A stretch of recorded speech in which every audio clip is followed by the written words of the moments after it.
Assalamualaikum warahmatullahi wabarakatuh. Salam sejahtera untuk kita semua. Perkenalkan, saya Nurse Desi Susilawati, Sarjana Keperawatan, Magister Keperawatan. Saya merupakan salah satu dosen tetap di program studi D3 Keperawatan, Fakultas Matematika dan Ilmu Pengetahuan Alam, Universitas Bengkulu. Video ini saya buat sebagai salah satu bentuk pernyataan diri dosen dalam unjuk kinerja Tridharma Perguruan Tinggi atau PDD UK TPT. Pada kesempatan ini saya akan memaparkan salah satu mata kuliah yang saya ampu, yaitu keperawatan gawat darurat. Mata kuliah ini merupakan mata kuliah wajib dengan bobot 1 SKS teori, di mana mata kuliah ini diberikan pada semester 4 mahasiswa D3 keperawatan. Mata kuliah ini membekali mahasiswa terkait konsep kegawat daruratan, penata laksanaan pasien gawat darurat, mencakup bantuan hidup dasar atau basic life support dan bantuan hidup lanjut. Kemudian akan dibahas juga tentang asuhan keperawatan gawat darurat pada pasien dengan berbagai kegawatan yang lazim mencakup semua sistem tubuh. Kompetensi yang akan dicapai dan dikuasai oleh mahasiswa yaitu mampu menyusun asuhan keperawatan gawat darurat mulai dari tahap pengkajian, kemudian menegakkan diagnosa, membuat intervensi, melakukan implementasi dan evaluasi, serta melakukan analisis dan membuat laporan asuhan keperawatan. Terkait pendekatan dalam pengajaran ini, saya menggunakan DIA, yaitu Delivery, Interaction, dan Assessment. Untuk memastikan materi terdelivery secara efektif, saya menggunakan blended learning melalui kombinasi luring di kelas dan secara daring. Pada tatap muka langsung atau luring dilakukan dengan ceramah interaktif, diskusi kelompok, dan pemecahan kasus atau case method. Sedangkan secara secara daring itu dilakukan melalui LMS Unip, yaitu di https://learning.unip.ac.id. Asesmen pada mata kuliah keperawatan gawat darurat ini bersumber dari penyelesaian kasus, laporan asuhan keperawatan, keaktifan mahasiswa di kelas, tugas membuat ringkasan atau review dari jurnal, ujian tengah semester, ujian akhir semester. Kemudian yang hal ini mencerminkan CPL, sikap, pengetahuan dan keterampilan umum dan keterampilan khusus yang mana dibebankan pada mata kuliah ini. Berikut komposisi asesmen yang pada mata kuliah ini, yaitu case method sebanyak 50%, tugas dan kuis itu sebanyak 20%, ujian akhir semester tengah semester itu 10%, ujian akhir semester 10% dan sikap 10%.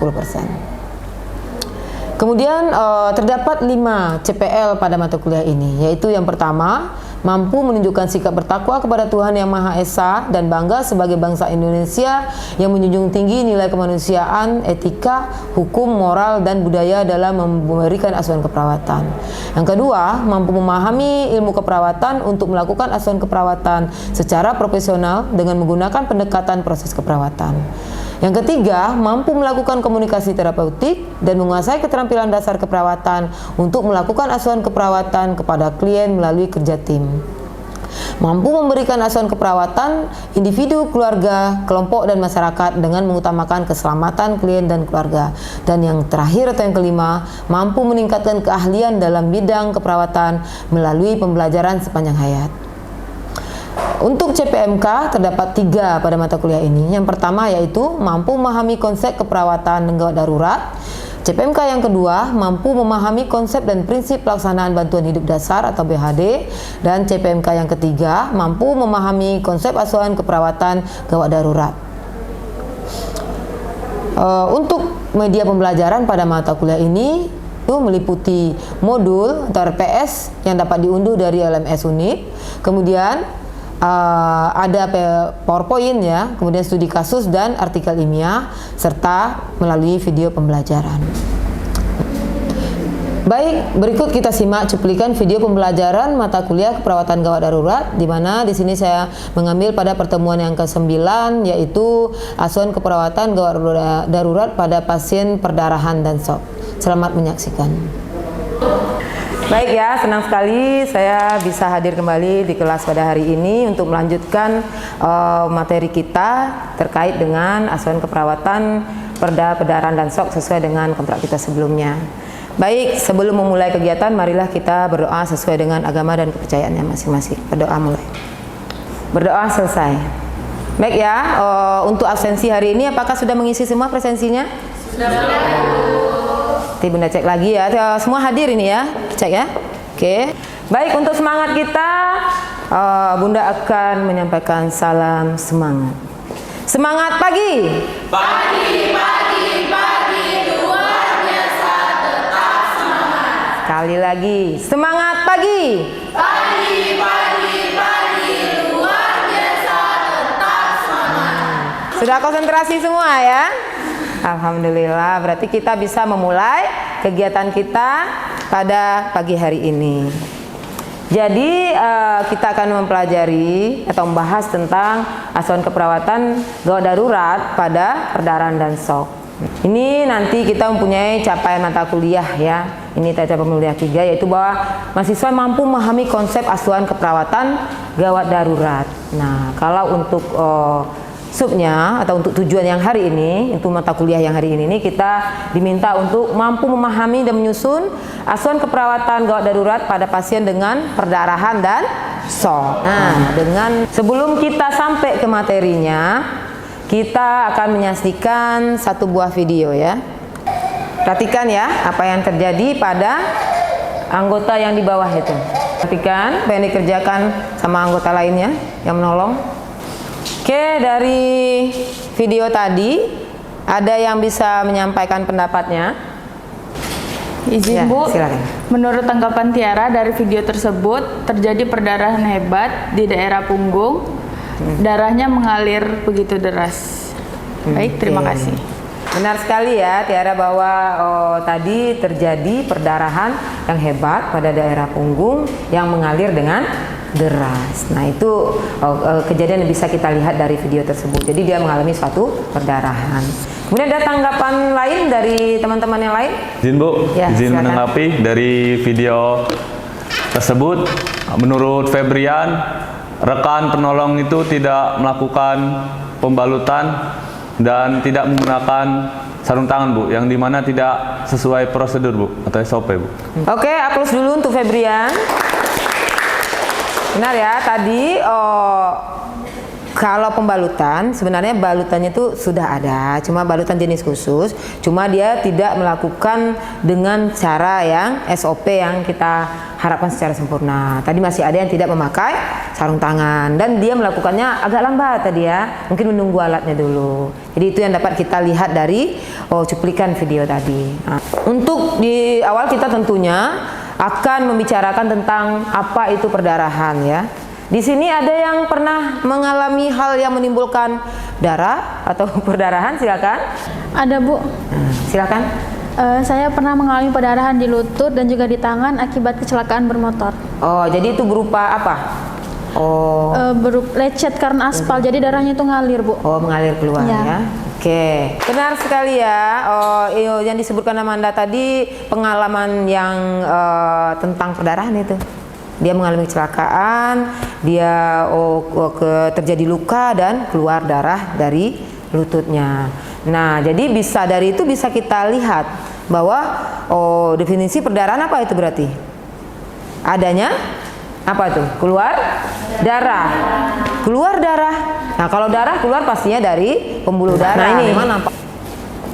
Ada dua jenis perdarahan. Kalau yang Amanda alami tadi berarti perdarahan apa itu?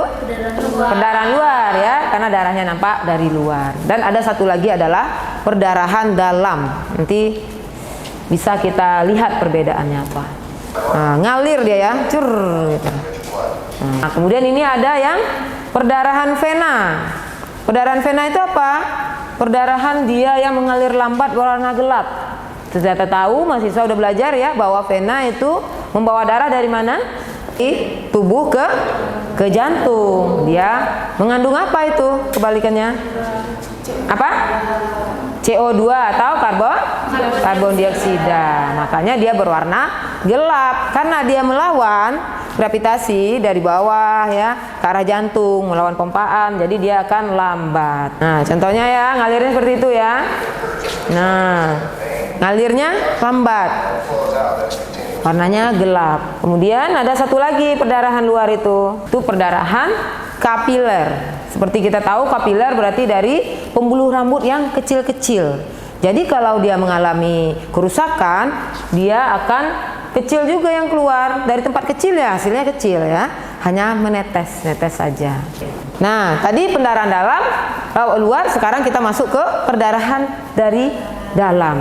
Nah, ini jadi kalau perdarahan dalam itu dia tidak terlihat dari kulitnya ya, kulitnya masih tidak mengalami kerusakan ya, tapi di dalam itu dia sudah mengalami menyimpan darah. Nah, jadi ini hal penting ini nih. Jangan dianggap mentang-mentang dia tidak nampak, kita menganggap remeh. Itu yang sering terjadi ya. Kita harus antisipasi bersama pendarahan dalam ini. Sekarang Bunda bertanya, dari pendarahan dalam itu bisa lebih berbahaya daripada ini ya, harus kita waspadai. Silakan, siapa yang bisa menanggapi? Naila, Bu. Ya, silakan Naila. Karena pendarahan dalam itu organ yang terkena tidak terlihat dari luar, sehingga darah dapat tersimpan 1-2 liter di rongga perut, dada, dan rongga lainnya, sehingga dapat menyebabkan berbahaya bagi korban. Oke, aplaus untuk Naila.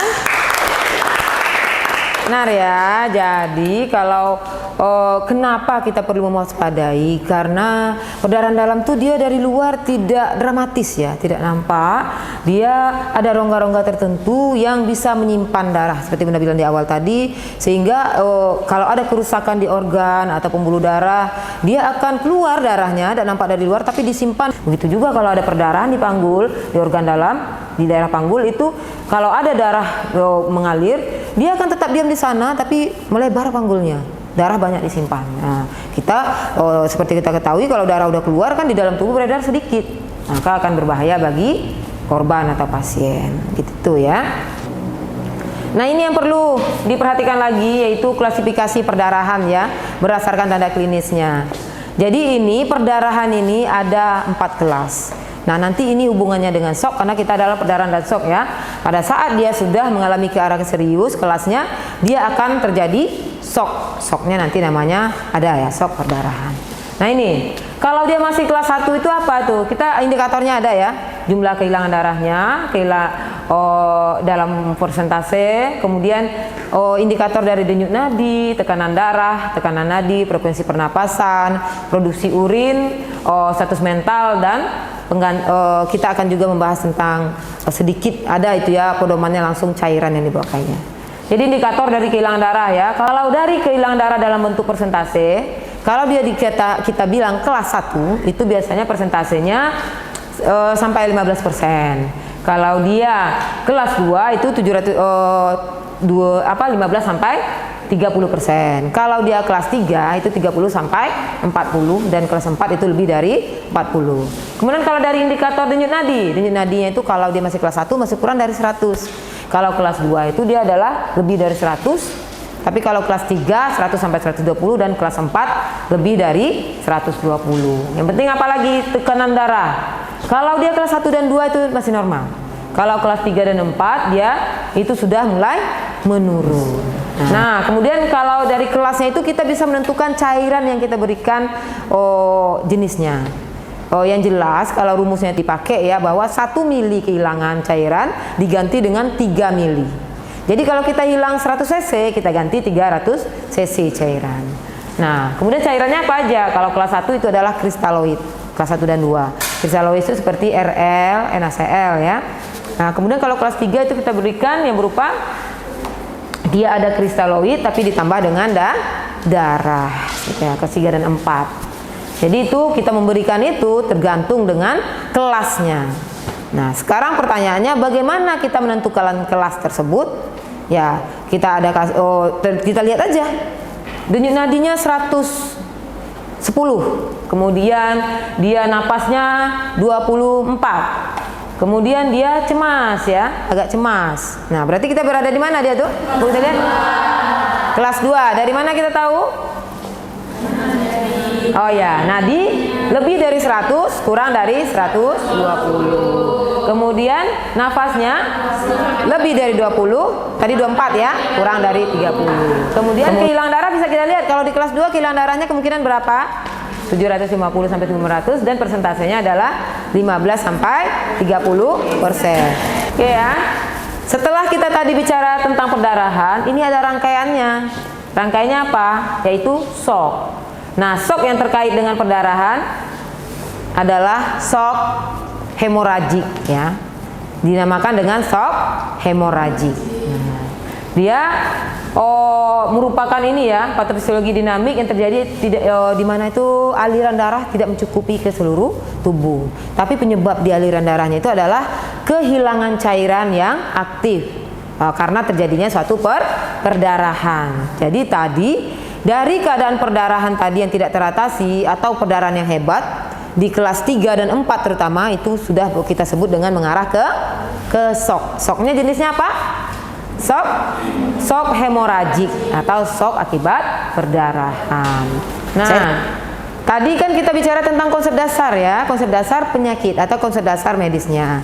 Sekarang kita lanjut tentang asuhan keperawatannya atau konsep askepnya. Nah, ya. Jadi kalau di gawat darurat pengkajiannya itu dikelompokkan berdasarkan prioritas penanganan ya. Jadi kita ada pengkajian primer dan ada pengkajian sekunder.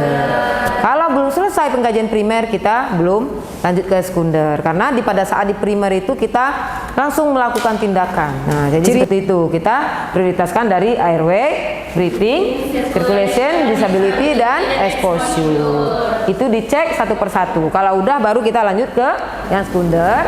Nah, pada saat kita melakukan pengkajian misalnya di bertahap ini ya dari di pengkajian primer ini di airway kita temukan apa? Langsung kita buat diagnosa masalah keperawatan prioritas di situ. Nah, bersihin jalan napas tidak efektif, intervensinya apa? Langsung dikerjakan. Selesai itu baru ke B, intervensinya apa? Diagnosanya apa dan intervensinya apa? Nah, kalau catatannya kalau ada kita temukan masalah ya pada saat kita memeriksa korban tadi, apakah nadinya yang meningkat, kemudian ada CRT-nya yang melambat. Nah, apa tindakannya? Cari sumber perdarahan. Itu tindakan segeranya ya, perawatan. Nanti lihat di SDKI beberapa jenis intervensinya, kita pilih itu yang sesuai untuk tindakan gawat darurat. Nah, kemudian kalau udah ketemu sumber perdarahan tersebut, barulah kita lakukan apa? Nah, ini. Kalau perdarahan luar, nama tindakannya adalah pendekanan langsung. Kalau perdarahan dalam, misalnya di paru pelvis, pemasangan alat yang namanya pneumatik anti shock garment gitu ya. Kemudian ada fiksasi panggul dengan pelvic sling, ya seperti itu. Ini yang tadi kalian perdarahan dalam ya, itu namanya PASG yang ini korset.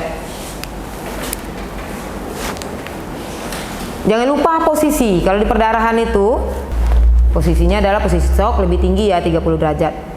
Kita lakukan passive leg raise namanya. Jadi kita menaikkan kaki korban lebih tinggi. Tindakan berikutnya apa namanya? Pemasangan. Karena darahnya udah tahu keluar tadi, berarti kita harus menambah segera, memberikan resusitasi segera.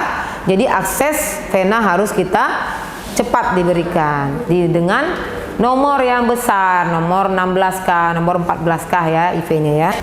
Salah satu intervensi ya, ini adalah intervensi kolaborasi yaitu pemberian resusitasi cairan. Nah, sebelumnya kita harus menghitung dulu volume kehilangan darahnya. Jumlah yang hilang diganti 3 kali lipat. Nah, pertama itu kita tentukan dulu perkiraan volume darah yang normalnya. Darah normal manusia itu adalah 70 cc atau sekali volume sekuncup itu ya, stroke volume dikali dengan berat badan seseorang. Pertama kita tentukan dulu apa? Volume darah normalnya si Gita. Ini adalah perkiraan kita harus memasukkan ke dalam tubuh pasien, tapi tidak kita berikan langsung semuanya. Dari uraian tentang materi tadi, kita sudah mendapatkan gambaran bagaimana asuhan keperawatan pada pasien perdarahan dan shock hemoragik.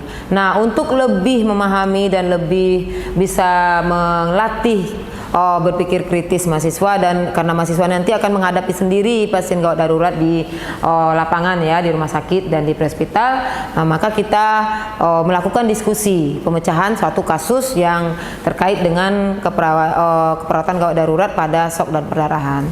Ini silakan nanti membagi 3 kelompok ya. Kasusnya adalah seorang laki-laki umur 40 tahun tidak menggunakan helm, mengalami kecelakaan, dia terpental ke belakang. Kemudian pasien dibawa oleh masyarakat sekitar menggunakan mobil pribadi. Nah, ini pasiennya gelisah ya. GCS-nya itu 11, E3, V4, M4. Kemudian RR-nya itu 28 kali per menit. Dia terdapat perubahan bentuk dan krepitasi pada femur sinistra atau paha kiri anaknya. Kemudian terdapat luka lecet pada dahi, pada lutut kanan, pada tangan kanan, dan di sini berat badan pasien adalah 70 kg. Dia tekanan darahnya 95/60 dan nadinya 122 kali per menit. Nah, apa instruksi dari diskusi ini? Yaitu pertama, lakukan pengkajian primer dan diagnosa keperawatan prioritas. Jadi pengkajian primer saja ya, pengkajian primer pada terkait waktu ini ya, pengkajian primer saja. Kemudian tentukan intervensi berdasarkan diagnosa prioritas tadi. Yang ketiga, tentukan berapa estimasi kehilangan darah dan jenis cairan serta jumlahnya pada pasien ini. Silakan berbagi sesuai dengan kelompoknya tadi. Bagaimana kelompok 1? Sudah menemukan pengkajian primernya dari, jangan lupa dari mana? Dari airway sampai ke exposure ya. Dilihat benar ya data-data yang mendukung atau yang memang aktual untuk pasien ini di bagian mana, apakah di A, di B, C, D atau E. Baik, waktunya sudah selesai untuk diskusi sesuai ketentuan kita tadi. Bagaimana, apakah semuanya sudah selesai mengerjakan? Baik, nah untuk selanjutnya kita akan membahas sesuai dengan hasil diskusi ya. Baik, untuk soal pertama silakan. Ini ya, lakukan pengkajian primer dan diagnosa keperawatan prioritas pada pasien tersebut. Silakan kelompok yang bisa memberikan hasilnya. Baik, silakan. Baiklah Ibu, di sini dari hasil kelompok kami didapatkan bahwa pengkajian primer yang pertama di airway itu jalan nafasnya clear dan tidak ada bunyi nafas tambahan. Selanjutnya di breathing yang kami dapatkan pasien terlihat sesak, frekuensi napas 28 kali per menit dengan irama yang teratur, serta pergerakan dada yang simetris, suara auskultasi saat dilakukan auskultasi tadi, paru vesikuler kanan dan kiri, tidak terdapat ronki pada lapang paru dengan SPO normal. Selanjutnya di sirkulasi, tekanan darah didapatkan 95/60 mmHg, nadi 122 kali per menit dengan suhu 36,2 derajat Celcius, akra teraba dingin, CRT kembali dalam 3 detik. Selanjutnya itu di disability, untuk tingkat kesadaran itu delirium dengan GCS itu 11, yaitu dengan E-nya 3, V-nya 4, dan M-nya itu 4 dengan pupil isokor. Selanjutnya di exposure yang didapatkan terdapat perubahan bentuk dan krepitasi pada femur kiri. Selanjutnya luka lecet pada bagian dahi, tangan kanan dan lutut sebelah kanan. Untuk diagnosa prioritas yang kami angkat yaitu adalah hipervolemia berhubungan dengan kehilangan cairan yang aktif, Bu. Tadi sudah tergambarkan bagaimana memasukkan data kasus pasien atau mengkaji pasien, dimasukkan secara gawat darurat. Jadi berdasarkan pengkajian primer, airway, breathing, circulation, disability, dan exposure. Nah, kita lanjut. Itu baru di soal yang pertama ya, soal diskusi kita yang pertama. Yang kedua, dari diagnosa. Setuju semua diagnosanya tadi hipovolemia? Kelompok kedua, tiga juga itu ya? Iya, itu juga yang ditemukan. Oke. Kalau begitu kita lanjut dengan intervensinya. Siapa yang bisa menyampaikan tentang intervensi? Baik. Saya, Bu. Siap, silakan. Baik Bu, izin sebelumnya di sini saya akan menjawab terkait intervensi yang kami dapatkan dari hasil diskusi kelompok tadi, yaitu sesuai OTEK observasi kami periksa terlebih dahulu tanda dan gejala hipovolemia.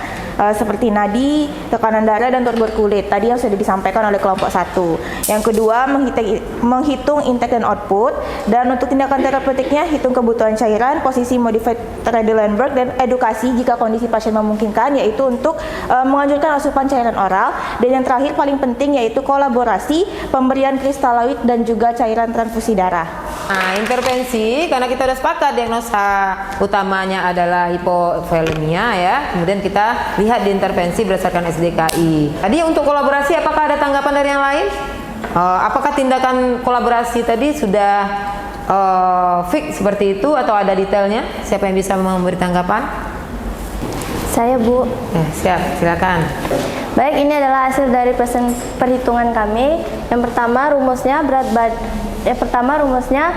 rumus volume darah normal yaitu 70 cc dikalikan berat badan. Berat badan ditemukan 70 kg. Jadi 70 cc dikalikan 70 kg dapatnya 4.900 mili atau cc. Selanjutnya menentukan kelas perdarahan terdapat yaitu kelas 3. Selanjutnya persentase dari kelas perdarahan yaitu 30 sampai 40%. Selanjutnya menentukan volume kehilangan darah dikali volume darah normal tersebut. Dari 4.900 karena ada persentase 2, jadi tentukan volume kehilangan darah 1 dan volume kehilangan darah 2. Yang pertama, volume kehilangan darah 1 4.900 dikalikan 30% hasilnya 1.470 cc. Yang volume kehilangan darah 2 yaitu 4.900 dikalikan 40% yaitu hasilnya 1.960. Jadi kehilangan darah pasien kita yaitu 1.470 sampai 1.960. Kebutuhan darahnya yaitu 1.470 dikalikan 3. Itu adalah cairan yang dibutuhkan oleh pasien kita. Nah, itu tadi rincian dari resusitasi cairan yang kita lakukan pada salah satu intervensi pasien dengan perdarahan dan shock yang berada pada kelas berapa tadi? Kelas 3. Dari pelajaran kita hari ini, ada yang bisa menyimpulkan? Saya Bu. Silakan. Jadi kesimpulan dari asuhan keperawatan pada perdarahan shock itu meliputi dari pengkajian primer dan sekunder, di mana pengkajian primer itu adalah airway, breathing, circulation, disability, dan exposure. Lalu dilihat dari kelas perdarahannya, Bu. Jadi semakin tinggi kelas perdarahannya, maka akan terjadi shock pada pasien tersebut. Itu gambaran kesimpulan atau refleksi dari NIRI terhadap pelajaran kita hari ini. Bunda tambahkan sedikit bahwa pasien gawat darurat dengan shock ya tetap mengikuti kaidah dari asuhan keperawatan gawat darurat dengan pengkajian primer dan sekunder, benar. Kemudian pada saat dia mengalami shock itu adalah keadaan yang perlu perhatian khusus, perlu kecepatan dalam penanganan. Kemudian karena dia harus segera mendapatkan tindakan terutama resusitasi cairan yang harus dihitung dengan benar berdasarkan kelas perdarahannya.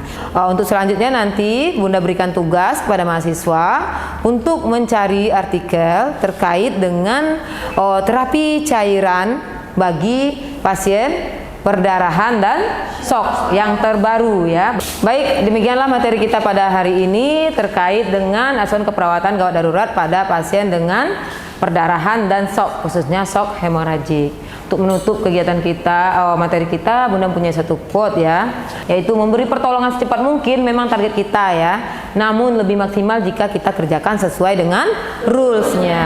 Jadi perhatikan di gawat darurat itu cepat dan tepat sesuai dengan rule, yaitu prioritas yang didahulukan. A dulu selesai, baru kita lanjut ke B, C, D, dan E. Jika kita ikuti rule tersebut, insya Allah kita dapat memberikan penanganan yang baik kepada korban dengan maksimal sehingga akhirnya akan lebih maksimal lagi.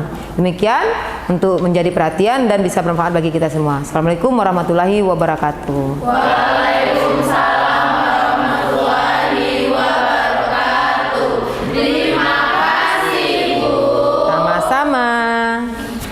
Demikian Demikian rekaman video pembelajaran pada mata kuliah Keperawatan Gawat Darurat, program studi D3 Keperawatan, Fakultas Matematika dan Ilmu Pengetahuan Alam Universitas Bengkulu. Video ini merupakan salah satu dokumen pernyataan diri dosen dalam unjuk kinerja Tridharma Perguruan Tinggi atau PDD UK TPT.